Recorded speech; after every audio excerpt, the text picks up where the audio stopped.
My Tinder date was not who I thought he was, and I realized it too late. I matched with him on Tinder at 2:13 a.m., and that time stamp ended up mattering more than I knew. I used to believe that the worst thing that could happen on Tinder was being catfished by a guy using photos from 2016 and a personality from a wet paper towel. I was wrong. I'm writing this now because the police told me to get it out of my system, and because my therapist said that avoidance feeds fear. Also, because every time I see a red notification bubble on my phone, my hands still shake. I've changed numbers. I've deleted apps. I've moved apartments. None of that has erased the feeling that if I don't tell this story in full, something unfinished will linger. So here it is. As clearly and honestly as I can tell it, I matched with Evan on a Tuesday night when insomnia had me doom scrolling and swiping with zero standards. His profile was normal, almost aggressively normal. Brown hair, clean smile, no shirtless mirror pics. Bio said architect, night owl, better at listening than talking. That should have been my first red flag. Anyone who says they're good at listening usually means they're good at extracting, but at the time I liked it. I was coming off a long relationship where I felt invisible. Being listened to sounded romantic. We matched at 2:13 a.m. He messaged first. "You're up late. That usually means you're either anxious or interesting." I replied with a joke, he replied with another. The conversation flowed unnaturally smoothly, like it had been rehearsed. He asked thoughtful questions but never pried. He remembered details. When I said I hated cilantro, he brought it up 3 days later in a joke about bad tacos. When I mentioned my job stress, he didn't offer solutions, just acknowledged it. People love to say he just felt different, and I used to roll my eyes at that line. But the truth is, Evan didn't feel exciting, or dangerous, or intoxicating. He felt safe. That's the part that still makes my stomach turn. Within a week, we were texting constantly. Not obsessively, he never double texted, never demanded attention, but consistently, like clockwork. Morning check-ins, late-night reflections. He never sent voice notes, never FaceTimed. When I suggested a call, he said he preferred real conversations in person. That sounded mature, grounded. I suggested coffee. He suggested dinner.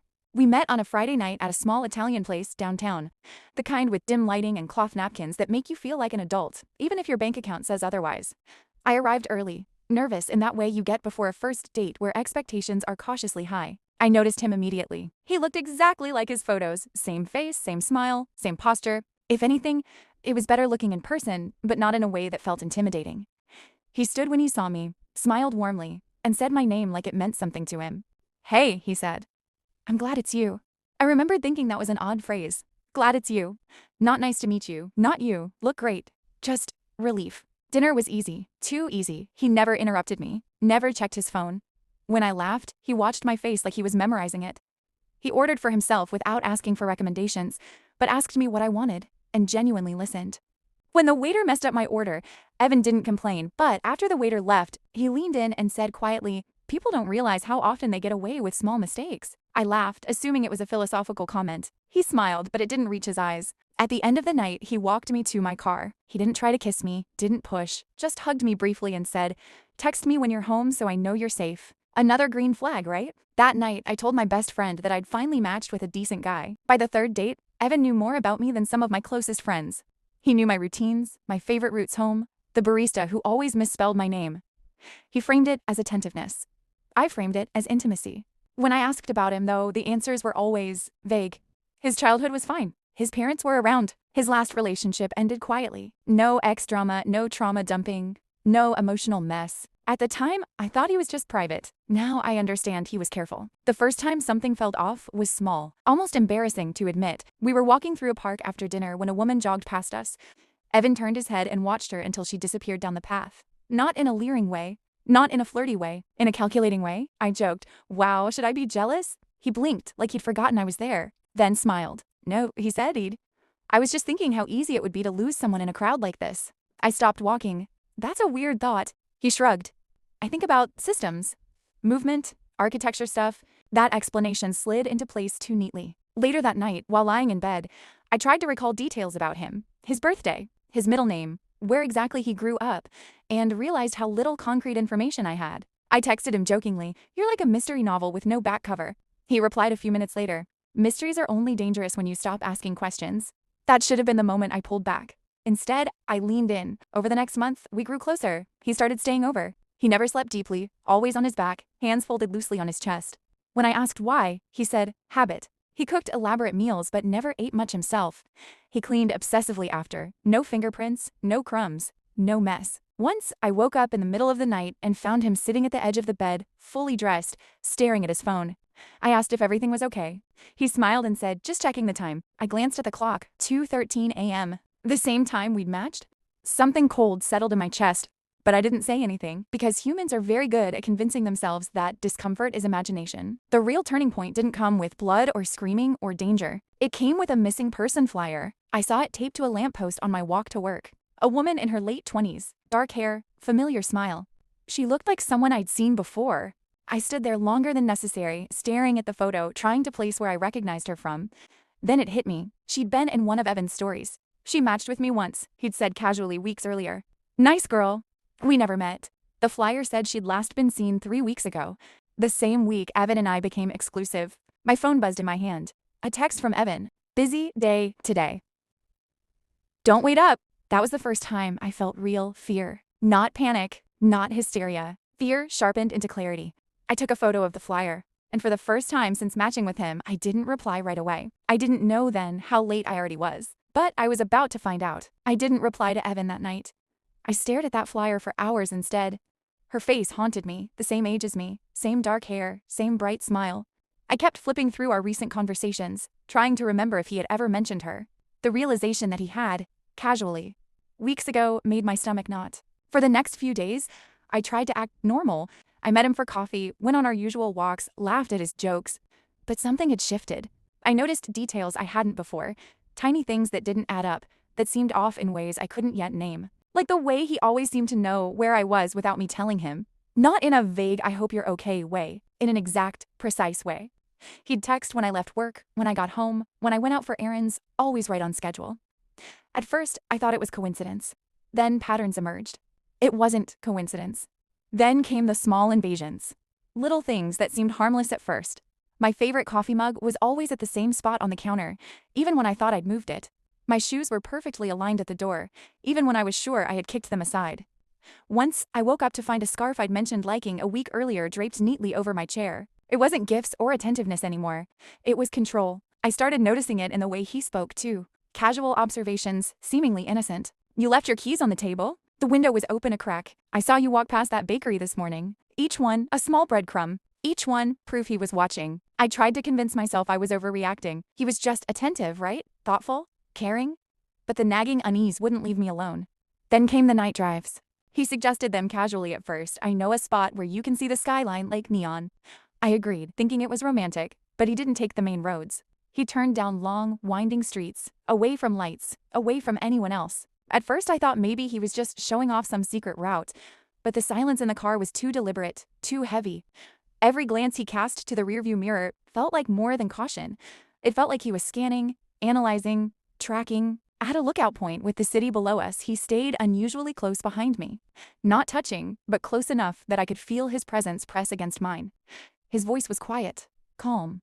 "Beautiful, isn't it?" I nodded, pretending to take in the view, but my eyes kept darting to his. He watched me, but not like someone admiring, like someone calculating. When he dropped me off that night, he left me with a single sentence: "Don't go anywhere without letting me know." It wasn't a suggestion, it wasn't concern, it was a rule. I wanted to brush it off, I wanted to laugh, but the weight of it settled in my chest. Something about the way he said it so calm, so measured, felt wrong. The pattern continued over the next week. Every action, every word, every gift had a precision that no one who was just attentive could sustain. The way he memorized the smallest details, the way he subtly adjusted my environment, the way he monitored without acknowledgement. It wasn't romance. It was obsession. I kept thinking about the missing woman, the flyer, her smile, her eyes, and the way Evan had talked about her months ago, as if she had been nothing more than a story. I realized, slowly, chillingly, that all of the little things, the timing, the observations, the control, weren't coincidences. They were rehearsed, calculated, planned, and I was already too deep to see it clearly. Evan invited me to his place for dinner on a Thursday. It was the first time. That alone should have mattered more to me than it did. Until then, our relationship existed in neutral territory restaurants, cafes, public sidewalks, my place, but only when my roommate was away. Places where exits were obvious and my safety was assured. His home had been conspicuously absent from our story. I'd asked once, casually, and he'd brushed it off with a smile and a vague excuse about renovations. I hadn't pushed. When the invitation finally came, it felt like a milestone. A step forward. Proof that maybe my unease was just anxiety spiraling out of control. His building was quiet. Too quiet. The kind of quiet where sound doesn't echo because it's been absorbed by thick walls and thick carpet.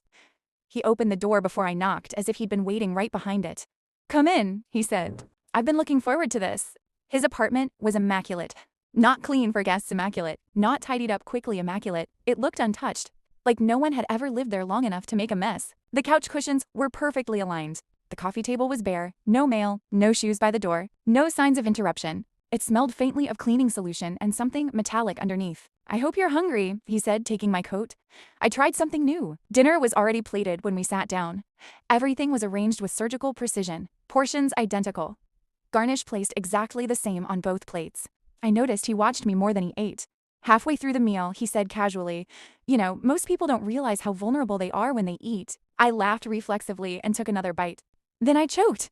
It wasn't dramatic. No gagging or coughing fit, just that sudden, terrifying moment when food goes down the wrong way and your body panics before your brain catches up. My throat seized. My eyes watered. I brought my hand to my mouth, trying to breathe. Evan didn't move. He watched. Not alarmed. Not rushing to help. Just observing, head slightly tilted, as if this was something he'd expected. I swallowed hard, forcing the obstruction down, heart pounding. "You okay?" he asked finally. I nodded quickly, embarrassed. "Yeah, sorry. Went down the wrong way." He smiled faintly.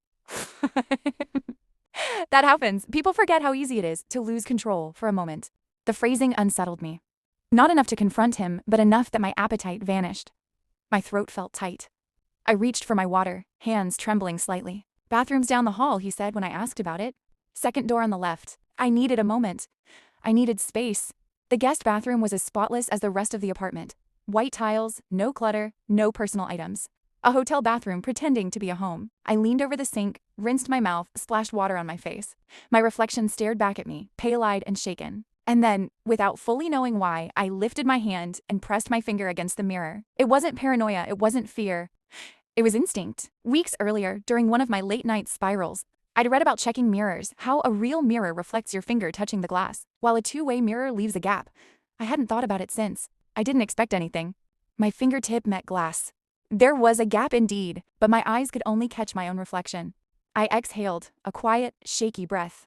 "I must be thinking too much," I told myself. "You're fine.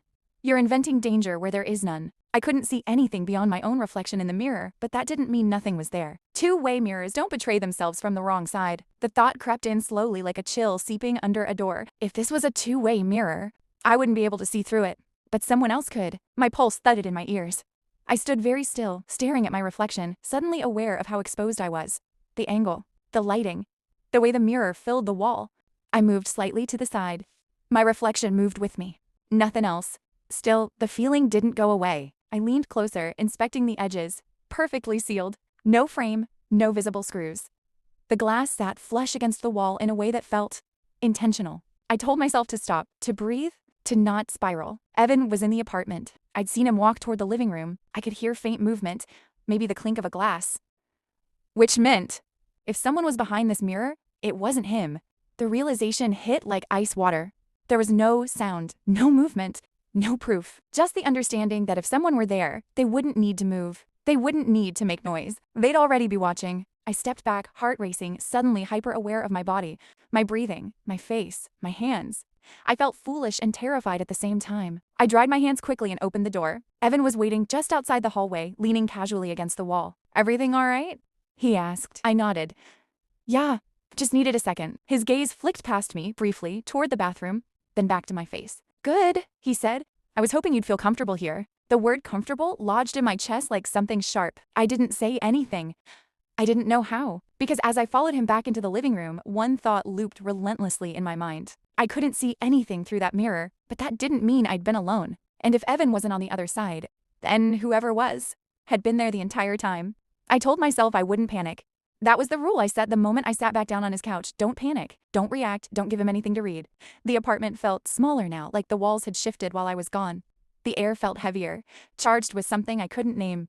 Evan poured wine into 2 glasses with steady hands, not a drop spilled, not a tremor. "Drink," he said gently, handing one to me. I took it because refusing would have raised questions. Because compliance, I was learning, was currency with him. I took a small sip and held the glass in both hands, grounding myself in its cool weight. He sat across from me instead of beside me. That felt intentional. Distance, but not safety. Observation range. You got quiet, he said, as if you saw a ghost in that bathroom. My pulse jumped. I kept my face neutral, just tired. He studied me for a beat too long, then nodded as if he'd confirmed something to himself. You know, he said, swirling his wine, people reveal the most about themselves when they think no one's watching. There it was again, that phrasing, the double meaning that always came a second too late. I forced a small smile. You say that like you've tested the theory. I have, he replied icily. Extensively. The silence stretched. Not awkward. Deliberate. He leaned forward slightly, elbows on his knees, posture open in a way that should have felt reassuring. It didn't. It felt like an interviewer settling into the part of the conversation where the real questions begin. Tell me something, he said. If you were in trouble, real trouble, who would notice first? The question caught me off guard. What kind of trouble? He shrugged. Any kind. Missing a day of work. Not answering your phone. Being unavailable. I chose my words carefully. My friends? My family? My roommate? He nodded, as if checking boxes. How long would it take them to worry? I don't know, a couple hours? Maybe a day. I don't stay away from home for long usually. And the police? He asked, too casually. Would anyone go to them? My throat tightened. I took another sip of wine to buy time. Why are we talking about this? Curiosity, he said. I like to understand people's safety nets, their value systems. Value. The word landed wrong. Not moral value. Not emotional. Something colder. More transactional. He stood and walked to the bookshelf, one of the few pieces of furniture that actually held items. He ran a finger along the spines, then pulled out a thin notebook and flipped through it. Do you consider yourself adaptable? He asked, not looking at me. Yes, I said automatically. Too quickly. He glanced up. Why? I hesitated because I handle change well. He hummed. Adaptable people survive longer. The room felt like it tilted. He sat back down, closer this time, not touching me, not invading my space physically.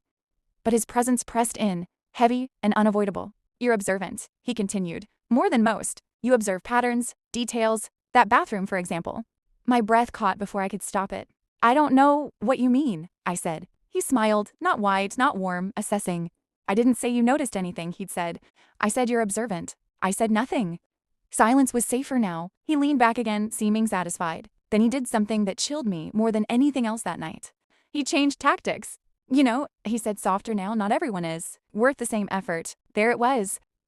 The test. I looked at him, my heart pounding so hard, I was sure he could see it in my throat. Effort? I echoed. Yes, he said. Some people are fragile, loud, predictable. They panic, they fight, they break. Others. He gestured vaguely in my direction. Others are quieter. They think. They endure. He let that hang in the air, watching my reaction, like a scientist waiting to see if a compound would react. I forced myself to breathe slowly. Is this your way of complimenting me? In a way, he said. I respect resilience. Something clicked into place, then not fully, not the whole picture, but enough to make my skin prickle. This wasn't flirting. This wasn't dominance. This was evaluation. He was checking something, measuring something, not whether I wanted him, but whether I would comply. Whether I would rationalize. Whether I would stay, whether the first was usable. He stood and walked toward the hallway. Come with me, he said. Every instinct screamed no. Why? I asked, my voice steadier than I felt. He glanced back, surprised. Maybe no one had asked him that before. I want to show you something, he said. It'll help you understand me better. I'm actually feeling a bit overwhelmed, I said carefully. I think I should head home. The shift was immediate, subtle, but unmistakable. The warmth drained from his face, not anger, not yet. Something colder. Disappointment. You can leave, he said. Of course. Relief flooded me too quickly. I stood, reaching for my coat. But, he added, stepping closer, I'd hate for you to misunderstand what tonight was. I froze. This wasn't a date, he continued calmly. It was a conversation, and conversations have outcomes. He reached out not to touch me, but to adjust the lamp beside the couch. The light shifted, casting shadows differently across the room. I noticed then how intentional the lighting was, how certain corners were illuminated while others stayed dark. You did well, he said. Most people don't. Did well at what? I asked, my voice barely above a whisper. At not panicking, he replied, at listening, at staying. My stomach dropped. I realized then that leaving wasn't just about walking out the door. It was about whether he would let me leave without consequence. He stepped aside, giving me a clear path to the door. A test. If I rushed, I failed. If I thanked him, I failed. If I apologized, I failed. I walked calmly to the door, every step measured, every movement deliberate. I slipped on my coat, my hands miraculously steady. "I'll text you when I get home," I said because it felt like the safest lie. He smiled. "I know you will." My hand hovered over the doorknob. Just before I turned it, he spoke again. "Oh," he said lightly, "one more thing." I looked back. "Next time," he said, "trust your instincts sooner." The door clicked shut behind me. I didn't run until I was down the block, and even then I couldn't shake the certainty that this wasn't over, because I hadn't failed his test. I'd passed it, and whatever that meant terrified me more than failing ever could. I didn't sleep that night. I sat on my bed fully dressed, phone in my hand, lights on, replaying every second of the evening in brutal detail. His phrasing, his pauses, the way he'd said you did well, like I'd completed a task instead of survived a conversation. By morning, one thing was clear. Evan hadn't slipped. Nothing about him was accidental. I didn't block him. I didn't confront him. I did exactly what I knew he expected. I texted him. "Home safe, thanks for dinner." 3 dots appeared instantly. "Good, I'm glad." No questions, no warmth, just confirmation. That's when I realized something else. He wasn't chasing me. He was waiting. The next few days were quiet. Too quiet. Evan didn't push for another date. Didn't call. Didn't escalate. He sent short, neutral messages at predictable times, like he was letting tension ferment. I went to work, met friends, pretended everything was normal. But I stopped being careless. I stopped taking the same routes. I shared my location with 2 people. I slept with my keys and phone on the nightstand. I started writing things down, times, phrases, dates. Not because I had a plan yet, but because something in me knew I would need proof. The break came unexpectedly. 3 days after the dinner, I received a message request on an app I hadn't used in years. The profile had no photo, no bio. The message was one line. "Did you see the mirror?" My hands went cold. I stared at the screen, my pulse hammering in my ears. I didn't reply right away. I checked the profile again. New account. No followers. No activity. I typed, deleted. "Who is this?" The reply came almost immediately. "Someone who used that bathroom before you." My stomach dropped. I locked myself in my apartment and called the police. Not with accusations, not with theories, just facts. A 2-way mirror. A stranger messaging me. A man whose behavior had crossed from unsettling into predatory. They listened. Carefully, too carefully. And then one of them asked the question that changed everything. "Did he ever invite you to stay the night?" "No," I said. He never pushed." There was a pause. "That's consistent," the officer said. Consistent with what? I wanted to ask, but before I could, they told me they needed time. Time to verify. Time to cross-reference. That night, the anonymous account messaged again. "He's careful with first dates. He watches before he decides." My throat tightened. "Decides what?" I typed. This time, the reply took longer. "Who disappears quietly." I didn't sleep again. The next morning, the police called back. They asked me to come in. What they told me there didn't come as a clean reveal or a dramatic confession. It came in fragments, in timelines, in photographs they slid across the table one by one. Evan wasn't a serial killer. Not in the way stories make them. He was something worse. He didn't kill quickly, he didn't leave bodies. He didn't need violence to destroy someone's life. He selected people who were isolated but functional. People with routines, jobs, no immediate dependence. He embedded himself slowly, tested compliance, measured panic thresholds. Then, when he was certain someone wouldn't scream loudly enough or be missed quickly enough, he took everything else. Identity theft, financial erasure, psychological breakdowns that looked like voluntary disappearances. People who started new lives. People whose families assumed estrangement, shame, burnout. The mirror wasn't for pleasure. It was for assessment. And the person messaging me? She hadn't escaped him. She'd been released. Because she broke too visibly, too loudly, too messily. She'd survived by being useless to him. Here was the unexpected part, the part that still makes my hands shake when I write it. The police weren't investigating Evan because of murders. They were investigating him because one of his disappearances had gone wrong. Someone he'd written off as broken had resurfaced. And she'd remembered everything. The police asked me to do something that made my stomach twist. They asked me to keep talking to him, to let him think I was still undecided, still circling, still useful. I said no. They said they understood. Then they showed me the message. The mirror messages hadn't come from Evan's network. They'd come from inside the apartment. From behind the mirror, there was someone else living in that space. Not trapped, embedded. A watcher who wasn't him. That's when I agreed. The final escalation came a week later. Evan invited me over again. Same calm phrasing. Same nonchalance. "I think we should finish our conversation." I didn't respond right away. The police wired my phone. Not audio location and emergency signaling only. They didn't want him alerted. I went. The apartment was exactly the same. Impossibly clean. Untouched. He offered tea this time. "I won't stay long," I said. He smiled. "That's fine. He didn't test me the same way this time. No probing questions, no veiled language. Instead, he said something that chilled me more than anything else so far. You know, he said I misjudged you. I said nothing. I thought you'd disappear on your own, he continued. People usually do once they realize what they're being measured for. Measured. There it was again. But you didn't, he said. You stayed visible. I forced myself to meet his eyes. Is that a problem? He studied me for a long moment. No, he said. It's interesting. That's when the bathroom door creaked open. Not from our side. From behind the mirror, a woman stepped out. Alive. Watching. Not broken. She looked at Evan with something that wasn't fear. It was contempt. The police came seconds later. He didn't run. He didn't fight. He looked almost relieved. As they took him away, he glanced back at me once. You were never the wrong choice, he said calmly. Just the one I didn't get to finish. That's the part that stays with me. Not the mirror, not the messages, not even the realization of how close I'd been. It's the certainty that if I'd reacted differently, if I'd panicked, if I'd apologized, if I'd stayed silent, I wouldn't be writing this. And neither would anyone be looking for me. I don't use dating apps anymore. But that's not the lesson. The lesson is this. The most dangerous people aren't the ones who chase you. They're the ones who wait quietly, watching to see if you'll hand yourself over. And sometimes surviving isn't about escaping. It's about refusing to disappear.